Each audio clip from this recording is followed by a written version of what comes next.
Plus. Dan saya Susan. Toko kita akan menyediakan macam handphone kayak Samsung, Asus, Xiaomi, iPhone, dan aksesoris lainnya. Dan di sini juga kita bisa cash dan kredit. Salah satunya isinya kredit plus.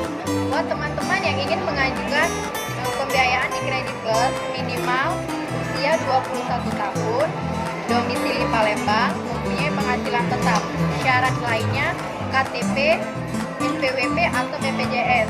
Proses cepat hanya 30 menit, DP ringan. Nah, jadi di sini kita udah dengan syarat dan proses pengajuan melalui Kredit Plus. Nah, di sini selain Kredit Plus kita juga ada leasing kayak Spectra yang promo hanya 50.000 untuk RO atau yang sudah pernah berlangganan Spectra. Terus juga kita juga ada leasing home credit atau HCI. Nah, yang dimana HCI ini persyaratannya sama, prosesnya juga cepat juga, bunganya juga ringan sih. Tergantung teman-teman.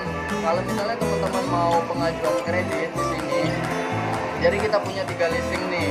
Kalau misalnya seumpama teman-teman udah pernah di home credit, itu bisa melalui Kredit Plus gitu. Dan syarat untuk home credit itu cuma KTP sama SIM cara penduduknya. Kalau nggak ada juga SIM bisa NPWP, bisa BPJS dan juga KK dan keluarga.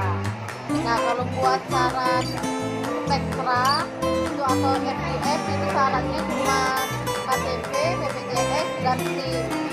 Itu berbagai leasing Spectra, HCI dan Kredit Plus. Nah, mungkin di sini kita udah bisa jelasin beberapa leasing yang ada di Atensel. Di sini juga untuk infonya itu kualitasnya kita jamin original dan juga tersedia di service center terdekat seperti kayak Samsung itu bergaransi resmi, Oppo, Vivo, Xiaomi juga bergaransi resmi di sini. Nah, di sini kita dari Atensel mengucapkan terima kasih. Apabila teman-teman berminat bisa menghubungi nomor yang ada di bawah ini. Di sini kami mengucapkan wassalamualaikum warahmatullahi wabarakatuh.